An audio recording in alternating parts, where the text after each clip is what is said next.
Olá a todos! Sejam bem-vindos a mais uma edição do podcast Caixa de Histórias, onde a gente tem uma experiência diferenciada com a literatura.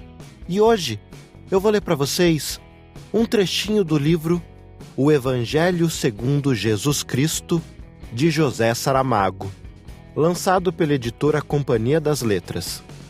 Esse livro foi indicado pelo Alex Nunes, que foi o ganhador da primeira edição do Você Escolhe, que é o sorteio entre os patronos do Caixa de Histórias, que tem a oportunidade de indicar um livro para a gente fazer um episódio aqui. Então, se você gostou e quer participar, apoie a gente lá em patreon.com/cdh. Então é isso, vamos lá agora ouvir um trechinho.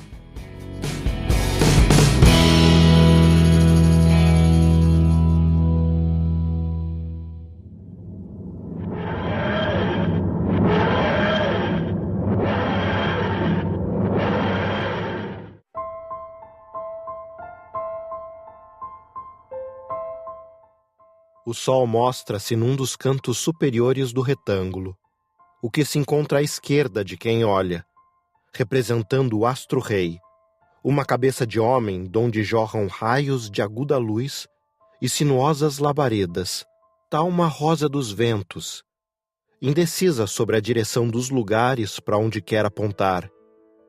E essa cabeça tem um rosto que chora, crispado de uma dor que não remite, lançando pela boca aberta um grito que não podemos ouvir, pois nenhuma dessas coisas é real. O que temos diante de nós é papel e tinta, mais nada. Por baixo do sol vemos um homem, nu, atado a um tronco de árvore, cingindo os rins por um pano que lhe cobre as partes a que chamamos pudendas ou vergonhosas, e os pés tem-nos assentes no que resta de um ramo lateral cortado. Porém, por maior firmeza, para que não resvalem desse suporte natural, 2 pregos os mantêm cravados fundo. Pela expressão da cara, que é de inspirado sofrimento, e pela direção do olhar erguido para o alto, deve ser o bom ladrão. O cabelo todo aos caracóis é outro indício que não engana, sabendo-se que anjos e arcanjos assim o usam, e o criminoso arrependido, pelas mostras, já está no caminho de ascender ao mundo das celestiais criaturas. Não será possível averiguar se este tronco ainda é uma árvore, apenas adaptada por mutilação seletiva a instrumento de suplício. Mas continuando a alimentar-se da terra pelas raízes, enquanto toda a parte inferior dela está tapada por um homem de barba comprida, vestido de ricas folgadas e abundantes roupas, que tendo, embora levantada a cabeça, não é para o céu que olha. Essa postura solene, esse triste semblante, só podem ser de José de Arimateia, que Simão de Cirene, sem dúvida outra hipótese possível, após o trabalho a que o tinham forçado, ajudando o condenado no transporte do patíbulo, conforme os protocolos destas execuções, fora a sua vida muito mais preocupado com as consequências do atraso para um negócio que trazia aprazado do que com as mortais aflições do infeliz que iam crucificar. Ora, este José de Arimateia é aquele bondoso e abastado homem que ofereceu os préstimos de um túmulo seu para nele ser depositado o corpo principal. Mas a generosidade não lhe servirá de muito na hora das santificações, sequer das beatificações, pois não tem, a envolver-lhe a cabeça, mais do que o turbante com que sai à rua todos os dias. Ao contrário desta mulher que aqui vemos em plano próximo, de cabelos soltos sobre o dorso curvo e dobrado, mas toucada com a glória suprema de uma auréola, no seu caso, recortada como um bordado doméstico. De certeza, pois, que a mulher ajoelhada se chama Maria, pois de antemão sabíamos que todas quantas aqui vieram juntar-se usam esse nome. apenas uma delas. Por ser ademais Madalena, se distingue onomasticamente das outras. Ora, qualquer observador, se conhecedor bastante dos fatos elementares da vida, jurará à primeira vista que a mencionada Madalena é esta precisamente, porque só uma pessoa como ela, de dissoluto passado, teria ousado apresentar-se, na hora trágica, com um decote tão aberto e um corpete de tal maneira justo que lhe faz subir e altear as redondezas dos seios.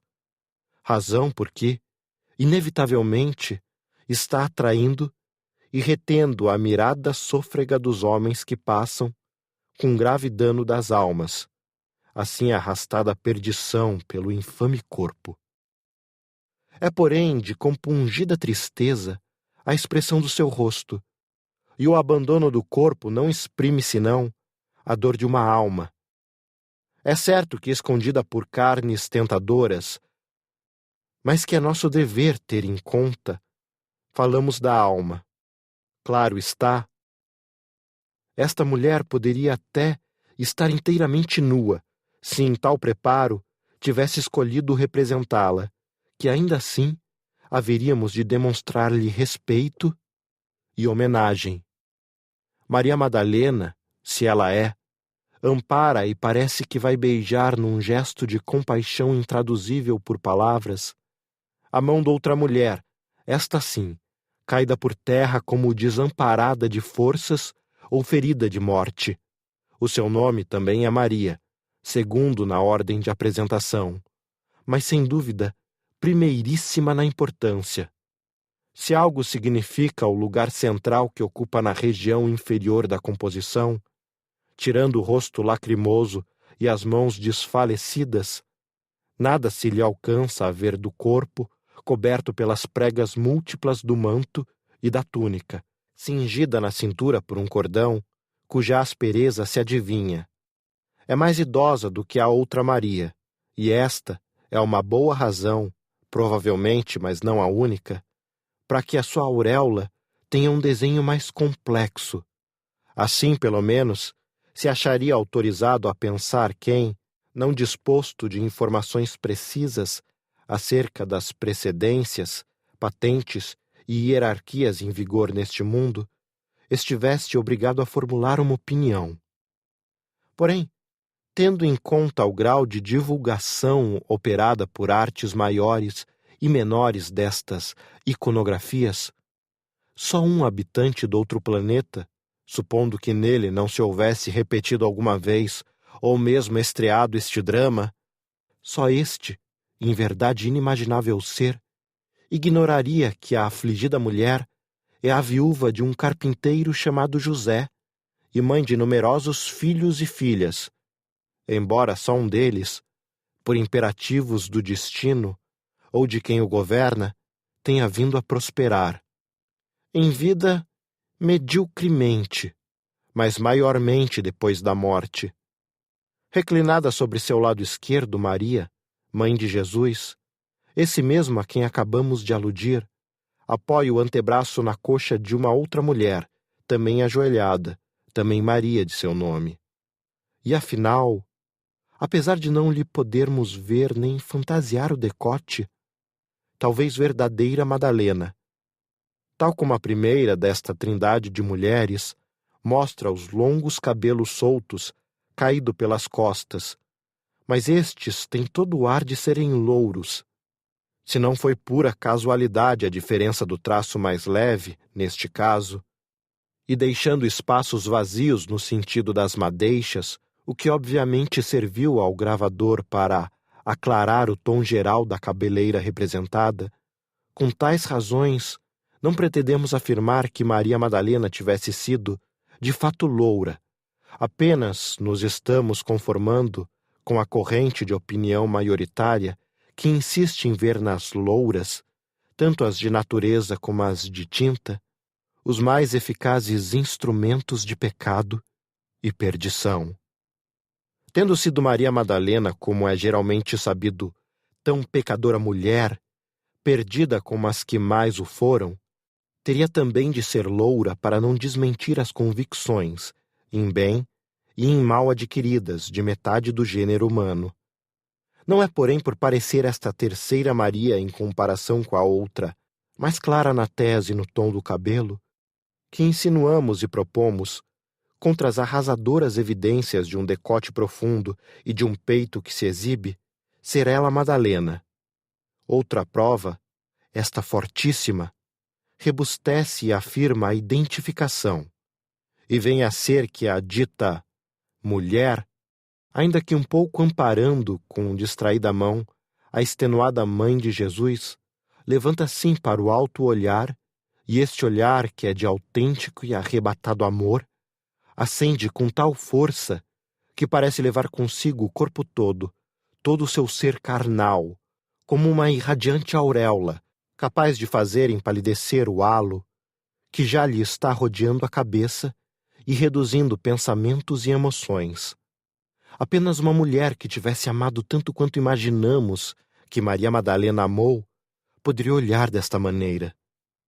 Com o que derradeiramente fica feita a prova de ser ela esta, só esta e nenhuma outra, excluída, portanto, a que a seu lado se encontra, Maria quarta de pé, meio levantadas as mãos em piedosa demonstração, mas de olhar vago, fazendo companhia neste lado da gravura a um homem novo, pouco mais que adolescente, que de modo amaneirado a perna esquerda flecte, assim pelo joelho, enquanto a mão direita aberta exibe numa atitude afetada e teatral o grupo de mulheres a que coube representar no chão a ação dramática.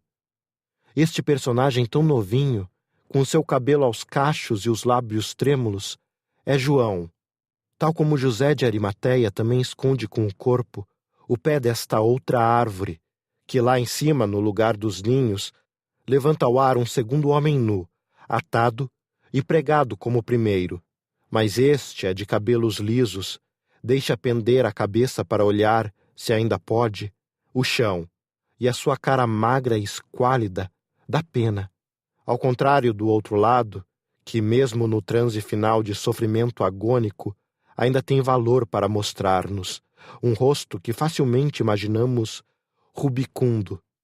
Corria-lhe bem a vida quando roubava, não obstante a falta que fazem as cores aqui.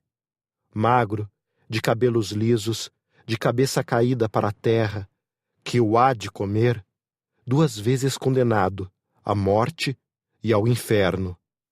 Este mísero despojo só pode ser o mau ladrão. Retíssimo homem, afinal, a quem sobrou consciência para não fingir acreditar. Acoberto de leis divinas e humanas, que 1 minuto de arrependimento basta para resgatar uma vida inteira de maldade ou uma simples hora de fraqueza.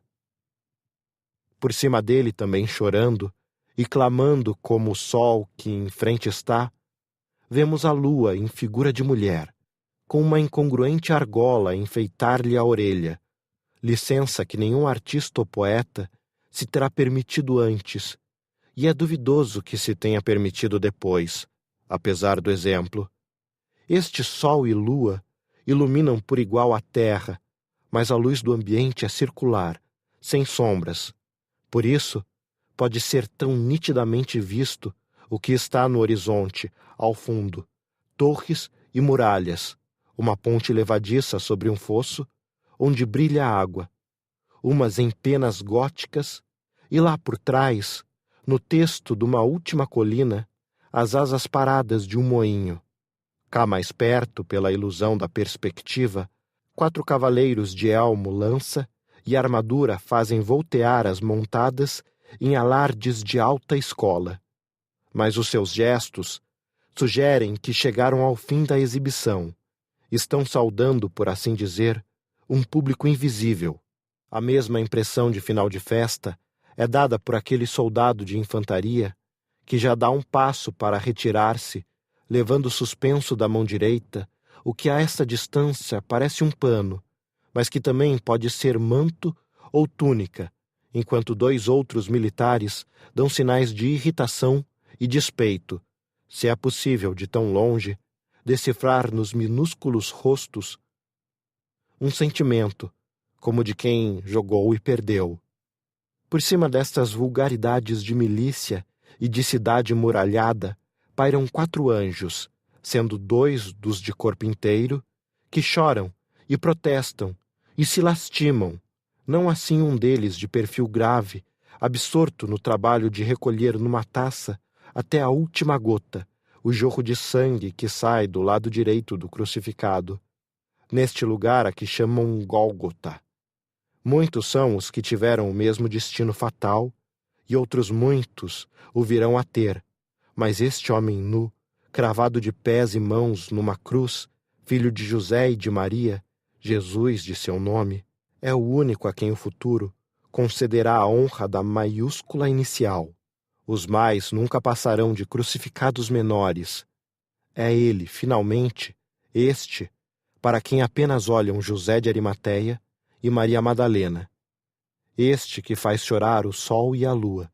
Este que ainda agora louvou o bom ladrão e desprezou o mal, por não compreender que não há nenhuma diferença entre um e outro. Ou, se diferença há, não é essa, pois o bem e o mal não existem em si mesmos. Cada um deles é somente a ausência do outro. Tem por cima da cabeça resplandecente de 1000 raios, mais do que juntos, o sol e a lua, um cartaz escrito em romanas letras que o proclamam Rei dos Judeus, e cingindo-a uma dolorosa coroa de espinhos, como a levam, e não sabem mesmo quando não sangram para fora do corpo. Aqueles homens a quem não se permite que sejam reis e suas próprias pessoas.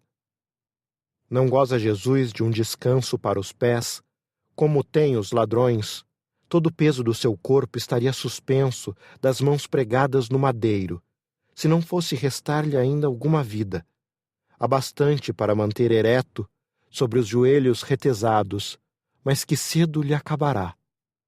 A vida, continuando o sangue a saltar-lhe da ferida do peito, como já foi dito.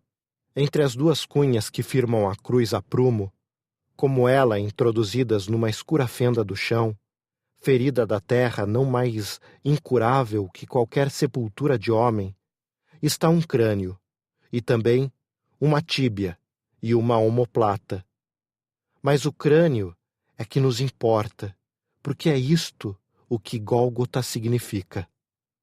Crânio. Não parece ser uma palavra o mesmo que a outra, mas alguma diferença lhes notaríamos se, em vez de escrever crânio e Gólgota, escrevêssemos Gólgota e crânio. Não se sabe quem aqui pôs estes restos e com que fim o teriam feito, se é apenas um irônico e macabro aviso aos infelizes supliciados sobre seu estado futuro, antes de se tornarem terra, pó e coisa nenhuma. Mas também há quem afirme que este é o próprio crânio de Adão, subido do negrume profundo das camadas geológicas arcaicas, e agora, porque a elas não pode voltar, condenado eternamente a ter diante dos olhos a terra, seu único paraíso possível e para sempre perdido. Lá atrás, no mesmo campo onde os cavaleiros executam um último volteio, um homem afasta-se virando ainda a cabeça para este lado. Leva na mão esquerda um balde e uma cana na mão direita. Na extremidade da cana deve haver uma esponja. É difícil ver daqui. E o balde, quase apostaríamos, contém água com vinagre. Este homem, um dia, e depois para sempre, será vítima de uma calúnia, a de, por malícia ou escárnio, ter dado vinagre a Jesus ao pedir ele água, quando certo foi ter-lhe dado uma mistura que traz vinagre e água, refresco dos mais soberanos para matar a sede, como ao tempo se sabia e praticava. Vai-se embora, não fica até o fim. Fez o que podia para aliviar as securas mortais dos 3 condenados, e não fez diferença entre Jesus e os ladrões, pela simples razão de que tudo isso são coisas da terra, que vão ficar na terra, e dela se faz a única história possível.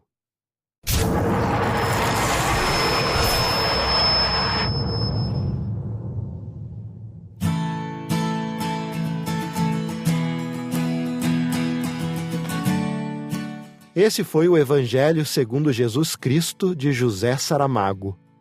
Bom, a primeira coisa é que o Saramago tem uma escrita bem difícil.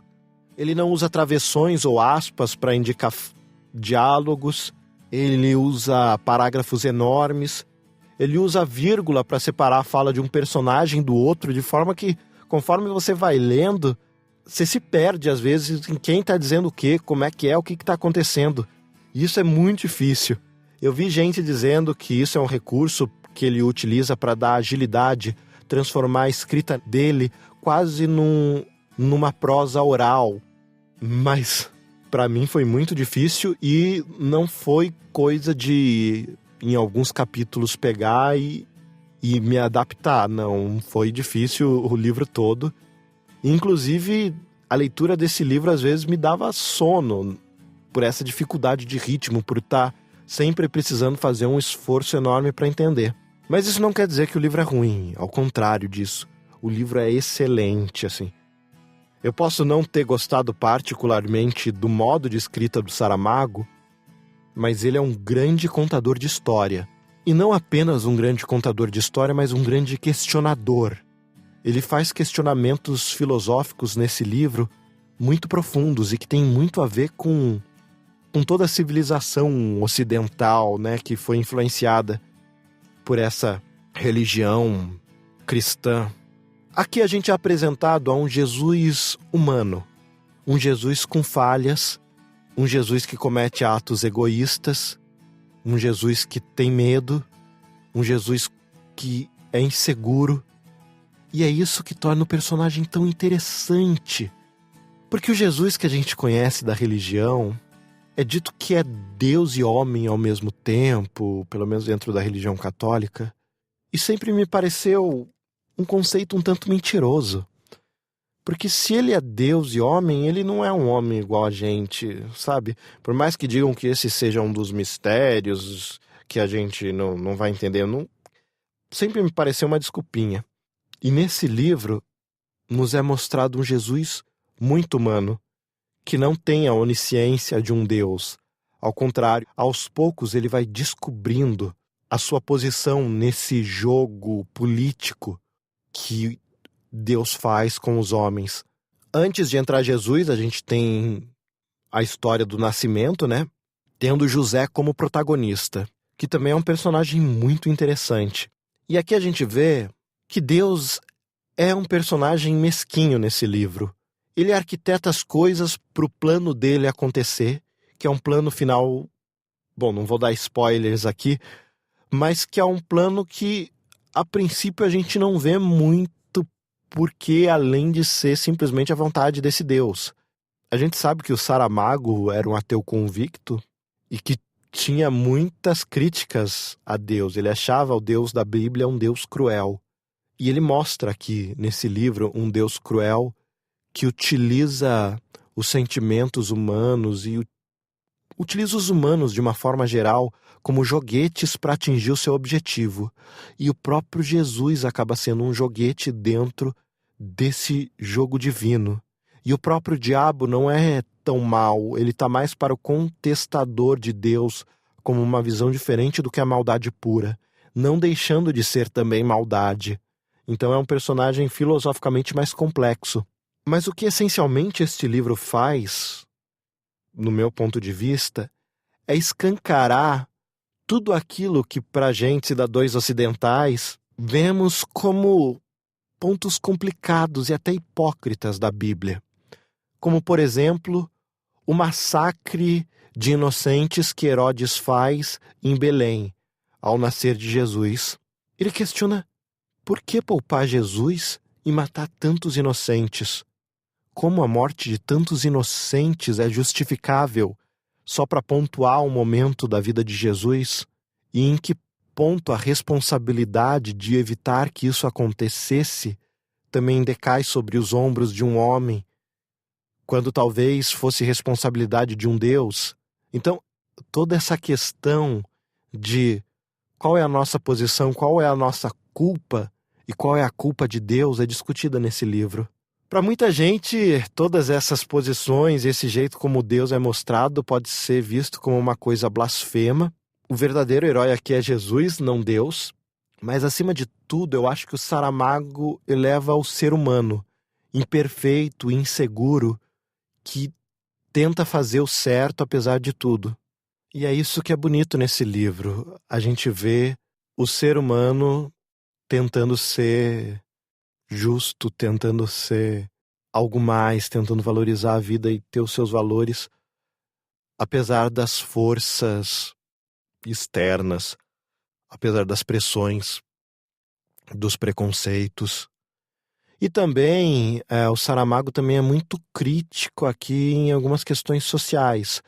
A questão da posição da mulher aqui é muito questionada.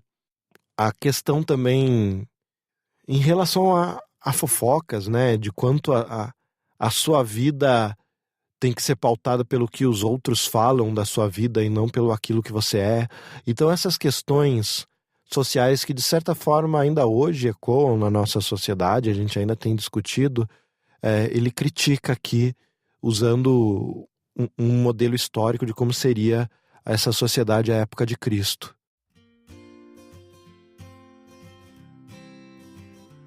Bom, é isso, gente.